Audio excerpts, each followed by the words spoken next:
Bom dia, amigos. Tudo bem com vocês? Dia bonito e nós estamos no 13º dia da nossa jornada espiritual. Eu espero que nesse dia de jornada você encontre uma mensagem especial de Deus para você. Eu espero que o tema de hoje ganhe uma importância na sua compreensão do que Deus espera diante da nossa fidelidade, tá bom? Eu gostaria de, nesse momento, então, convidar você para juntos nós pedirmos a presença de Deus na reflexão de hoje. Vamos falar com Deus? Obrigado, Jesus, porque nesse dia o Senhor nos despertou com vida e nós temos o privilégio, Pai, de buscar primeiro o reino nesse dia, Pai. Nós queremos, mais uma vez, que o Senhor impressione nossa mente, que o Senhor, Pai, mude nossas decisões e que o Senhor nos leve a propósitos mais elevados, mais santos, diante da Tua palavra. Em nome de Jesus, amém. Queridos, o tema de hoje da jornada espiritual, ela é muito interessante. O tema é o verdadeiro final feliz. Eu achei interessante porque essa é a busca de todos nós, né? Todos os seres humanos, eles buscam um final feliz. Em todos os projetos de vida, em todos os momentos da vida, e especialmente e também na vida espiritual, não seria diferente. E a reflexão de hoje ela vai nos ajudar a compreender um pouquinho mais sobre isso. Eu achei muito interessante dois textos, já no início da reflexão da jornada de hoje, que diz assim: a coisa mais importante que há em qualquer relacionamento não é aquilo que se obtém, mas aquilo que se dá. Isso vai nos ajudar a entender a temática de hoje, que o verdadeiro final feliz, ela não tem relação com aquilo que se obtém, mas naquilo que se dá. E olha só, o segundo verso, segundo o pensamento de hoje, diz assim: com Cristo, não é o quanto damos, mas o que não damos é o verdadeiro teste. Esse pensamento, ele tem uma profundeza tremenda para a vida espiritual. Porque muitas vezes nós condicionamos fidelidade a Deus naquilo que nós estamos fazendo. Mas o verdadeiro teste diante de Deus, que lê nossas as intenções, vê a nossa essência, vê nosso coração, é aquilo que nós não estamos fazendo. Porque Deus ele está interessado também nos que nos leva, o que nos leva a fazer. Né? E a jornada tem nos ajudado a compreender tudo isso. Né? Questão de uma entrega total, a compreensão de que Deus está nos chamando para nos envolvermos com uma causa, comprometimento de todo o coração. E, sabe, hoje a jornada, ela faz nos refletir em algo muito interessante. Qual que é as nossas motivações, queridos? Qual que é a motivação em ser obediente, fiel a Deus em tudo que Ele pede? Se você for a Bíblia, lá em Marcos, capítulo 12, versículo 41 e 42, você vai ter a história da viúva pobre, né? Você vai encontrar Jesus observando ali os adoradores no templo, e ali Jesus ele começa olhar ali e ver muitos ricos depositando grandes quantias. E aí o versículo 42 diz que, vindo, porém, uma viúva pobre, depositou 2 pequenas moedas, correspondente a um quadrante. E aí Jesus, no versículo 43, diz que, chamando os discípulos, disse: em verdade vos digo que esta viúva pobre depositou no gasofilácio mais do que fizeram todos os ofertantes, porque todos eles ofertaram do que lhes sobrava, e ela, porém, da sua pobreza, deu tudo quanto possuía, todo o seu sustento. Que história fantástica! Mas vamos ser sinceros. O que está faltando nessa história? Pensa comigo. Está faltando alguma coisa nessa história aí. Sabe o que está faltando? Na nossa maneira de pensar? Está faltando um grande finale. Está faltando um fechamento para essa história. Sabe? Um final que deixasse dúvida para nós, seres humanos, exemplo assim de que, olha, valeu a pena que a mulher dar tudo que tinha, de todo o coração, depositar aquilo que tinha alguém vendo, que estava vendo a atitude dela. Então, agora nos conte o que aconteceu. Sabe, na cabeça do ser humano, a viúva, ao entregar tudo que possuía, ela tem que receber algo. Ela tem essa história. Será que não tem um final, esse outro evangelho sinótico aqui que conta a mesma história? Talvez Lucas não traz outro detalhe dizendo assim: e quando essa viúva estava voltando para casa, ao tropeçar em algo no chão, reconheceu algo cintilante, e ao cavar com as mãos, descobriu que era um grande baú cheio de tesouros, e ela nunca mais teve que viver às custas de esmolas para sua sobrevivência. Ou talvez encontrarmos outra declaração no final desse texto dizendo assim: e ela viveu o resto dos seus dias em riqueza e fartura. Não parece que, humanamente, não parece que pede esse final feliz, essa história. Porém, quando você vai à Bíblia, eu estou aqui com a Bíblia aberta, a história não termina dessa maneira. A história termina assim, versículo, se você vai para o próximo capítulo, aí, no final da sua descrição desse texto, o versículo 13 diz assim: ao sair Jesus do templo, disse-lhe um de seus discípulos. E terminou a história. Jesus saiu do templo e se foi. Sabe, queridos, por que essa história termina assim? É intrigante, porque nós temos essa tendência de buscar um final feliz para aqueles momentos onde as pessoas se dedicam e se doam de maneira completa a Deus. A primeira lição que nós temos que entender quando se trata de obediência e fidelidade, que fidelidade com Deus não funciona assim, queridos, do jeito que muitas vezes nós concebemos em nossa mente. E aqui está o ponto: fidelidade não é moeda de troca. Não é uma moeda de troca pelas bênçãos de Deus. Eu não posso pensar biblicamente e defender a ideia de que Deus está em dívida com alguém que se decide entregar completamente a Deus por sua causa. Isso não é bíblico. No entanto, queridos, você pode até discordar dos finais que nós estávamos aqui conjecturando, aqui, que poderiam ter acontecido na história da viúva, mas você pode concordar comigo que, como seres humanos, nós temos essa mentalidade, muitas vezes, de troca no relacionamento com Deus. Nossa mente funciona assim: se eu faço boas coisas na vida cristã, se eu obedeço o máximo que eu posso, e se eu faço tudo aquilo que Deus espera de mim, eu mereço receber as bênçãos e cuidados divinos. E devido a essa mentalidade que algumas vezes, consciente ou inconscientemente, nós temos, diante do primeiro sofrimento, decepção, perdas, a primeira coisa que nós perguntamos é: por que, Senhor? Mas, Senhor, não estou entendendo. Por que está acontecendo isso? Eu tenho feito tudo certo. Eu tenho obedecido todos os seus mandamentos. Eu tenho sido fiel a Ti. Sabe, queridos, quando nós nos deparamos com dias difíceis, nós começamos, a mente humana naturalmente nos leva a começar a conjecturar se nós falhamos ou se nós cometemos um erro que justifique aquela dificuldade que nós estamos enfrentando. E quando a dificuldade é muito desproporcional com as falhas que nós encontramos, nós dizemos que na nossa mente vem aquele sentimento assim: eu acho que Deus está sendo injusto comigo. Eu acho que Ele está falhando comigo, eu acho que Deus não me ama, tem tudo certinho. Sabe, essa mentalidade de troca, ela é amplamente combatida na Bíblia. Por exemplo, se você vai à Bíblia, na história de Jó, uma história muito conhecida, talvez você conheça também. Ali em Jó, você consegue compreender como era possível ou imaginar essa mentalidade.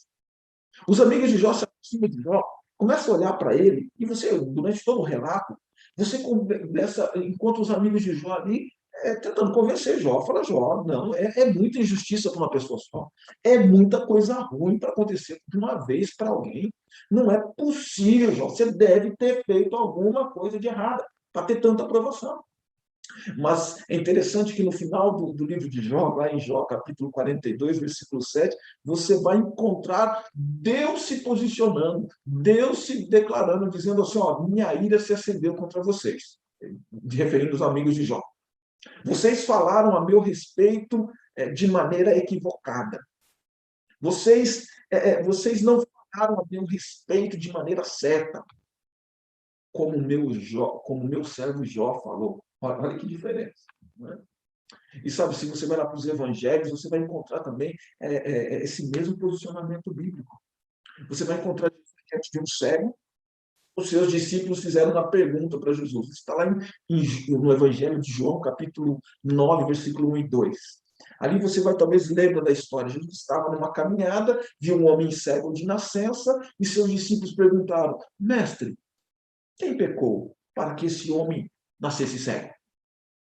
Sabe, é interessante que havia uma crença entre os judeus de que um cego de nascença estava destinado a ser um pecador e que sofria antecipadamente o castigo devido à sua vida de futuro pecado. Esse pensamento ele derivava de uma crença de que havia que o merecimento de bênçãos e maldições está conectados aos atos cometidos. A ideia era essa: ou eu estou em dívida com Deus, para com Deus, ou ele está em dívida para comigo. Ou eu errei com ele, recebendo as bênçãos, ou eu mereço e estou recebendo muitas bênçãos porque eu sou um bom religioso. Sabe, a resposta de Jesus foi clara. Ele não negou que o homem e seus parentes fossem pecadores, mas ele afirmou que a cegueira não estava ligada a um ato pecaminoso ou fruto de uma punição divina. Jesus deixou muito claro isso. Ele não entrou nesses méritos, ele apenas respondeu: isso é para que a glória de Deus se manifeste por meio dessa dificuldade ou dessa cegueira.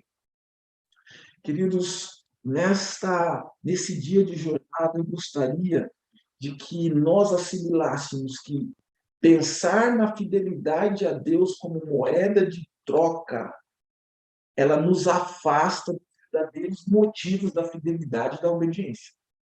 Se nós condicionamos bênçãos como uma troca pela minha obediência, pela minha fidelidade, nós estamos indo em direção oposta do que realmente a razão, ou deveria ser a razão da nossa fidelidade e obediência. Fidelidade e obediência a Deus, elas devem estar diretamente ligadas a amor, ao quanto nós amamos ao nosso Deus. Quando nós agimos dessa maneira, por recompensa, nós não estamos compreendendo o que Deus, através da sua palavra, quer que nós entendamos. Sabe? Quando nós agimos assim, na verdade, nós estamos dizendo que nós somos fiéis por amor à nossa própria causa, e não por amor à causa de Deus. Deixa eu tentar ilustrar isso um pouquinho. Eu gostei dessa ilustração da jornada de hoje. É uma pequena ilustração, mas que nós vamos conseguir conectar com essa ideia de fidelidade, não como moeda de troca. Um jardineiro se aproximou um dia, ele morava em um reinado, e um dia ele colheu uma enorme cenoura em sua propriedade. E ele tomou uma decisão. Quando ele colheu aquela enorme cenoura, ele levou o seu rei, o rei que governava as suas terras. Ele chegou pelo rei e disse assim: meu rei, esta é a maior cenoura que jamais colhi e que jamais colherei. E assim eu quero oferecer como prova do meu amor e respeito a ti. O rei se sentiu tocado e reconheceu a bondade do coração daquele homem. E aquele homem já estava de saída quando o rei disse: ei, espere um minutinho, vem aqui. Senhor tem sido um bom administrador de terra. Eu gostaria de dar um presente para você, para que você possa plantar em toda essa terra que eu vou te dar. O jardineiro ficou surpreso e feliz e voltou para casa muito alegre. A história diz que perto estava outro nobre da corte observando aquela cena. E ao olhar aquilo, ele disse: ora, se isto que é, se esse jardineiro foi capaz de ganhar uma enorme quantia de terra dando uma cenoura, o que será que aconteceria se eu doasse algo ainda melhor? No dia seguinte, esse nobre se apresentou diante do rei com em suas mãos atado uma rédea de um belo garanhão de um cavalo negro. Ele se curvou diante do rei e disse: meu senhor, eu crio cavalos. Este é o melhor cavalo que jamais criei e jamais irei criar. Quero lhe dar de presente como prova do meu amor e meu respeito. Mas o rei enxergou no coração daquele homem as intenções do seu coração. O rei simplesmente agradeceu, aceitou o cavalo e dispensou o nobre. O nobre estava saindo já chateado, magoado por não ter recebido nenhuma recompensa proporcional ao seu presente. Então o rei disse: permita-me eu explicar algo para você, nobre. O jardineiro estava dando a cenoura para mim, mas você estava dando o cavalo para si mesmo. Eu achei fantástico essa ilustração, porque é exatamente assim que muitos agem diante de Deus, quando esperamos recompensas por nossa fidelidade. Esse não é o motivo correto para sermos fiéis. O verdadeiro motivo é expresso biblicamente. Se você vai a 1 João capítulo 4, versículo 19, a Bíblia diz assim: nós amamos porque ele nos amou primeiro. Esse verso deveria estar em nossa mente cada vez que obedecemos a Deus ou somos fiéis a Ele. Nossa fidelidade não é apenas a resposta, melhor dizendo, é apenas a resposta ao grandioso amor a Deus. Nós fazemos não para receber, nós fazemos porque já recebemos. Sabe, por exemplo, quando nós vamos devolver os dízimos e as ofertas, nós temos que olhar ao passado, perceber o quanto Deus nos abençoou para em seguida calcular o dízimo e a oferta. Biblicamente, ninguém pode devolver dízimo e oferta olhando para o futuro e prevendo que receberá de volta. Se eu fazer esse pacto, se eu dar esse dízimo aqui, Deus, eu acho que vai dar melhor o mês que vem. Só podemos devolver o que temos recebido. Nós não devolvemos pelo que iremos receber. Essa deve ser a verdadeira intenção do coração. Este é o motivo pelo qual nós deveríamos nortear toda a compreensão de fidelidade e obediência. Talvez essa é uma das razões de porque o sétimo dia, o mandamento de Deus do sétimo dia, está no final da semana. Nós não observamos o sábado para ser abençoados. Nós somos abençoados durante 6 dias e, por isso, nós temos prazer em ser obedientes a Deus no dia que Ele nos pede. Veja que essa compreensão ela é amplamente difundida ou trabalhada na Bíblia. E sabe, queridos, esse deve ser o motivo das nossas verdadeiras intenções de obediência e fidelidade com Deus. Sabe, eu gostaria de finalizar com uma ideia muito bíblica sobre isso, em Deuteronômio capítulo 8. Sabe, se você vai à Bíblia, Deuteronômio capítulo 8, ali apresenta um lindo discurso de Deus, exortando o povo de Israel à obediência e à fidelidade. É a mesma exortação que Deus quer fazer para mim nesse dia de jornada. Quando nós lemos o texto com atenção, nós percebemos um detalhe incrível aqui na Bíblia. Deus começa dizendo assim: tenham cuidado de cumprir todos os mandamentos que hoje lhe ordeno. E em outras palavras, Deus afirmando assim: obedeçam, sejam fiéis às minhas ordens. Se você vai ali no capítulo de Deuteronômio, capítulo 8, nos 19 versos seguintes, Deus apresenta a maneira de ser fiel. Em alguns termos são usados para fundamentar a obediência. Como eu posso ser fiel? Deus nos diz. Lembre-se, versículo 2. Não se esqueçam, no versículo 11. Lembre-se, ele repete no versículo 18. E ao longo de toda a narrativa, Deus apresenta os fatos de que o povo deveria lembrar-se para manter-se fiel. É interessante, queridos, que a Bíblia diz assim, que Deus declara em Deuteronômio capítulo 2, lembre-se pelo caminho, lembre-se de todo o caminho pelo qual o Senhor, seu Deus, o guiou no deserto durante 40 anos.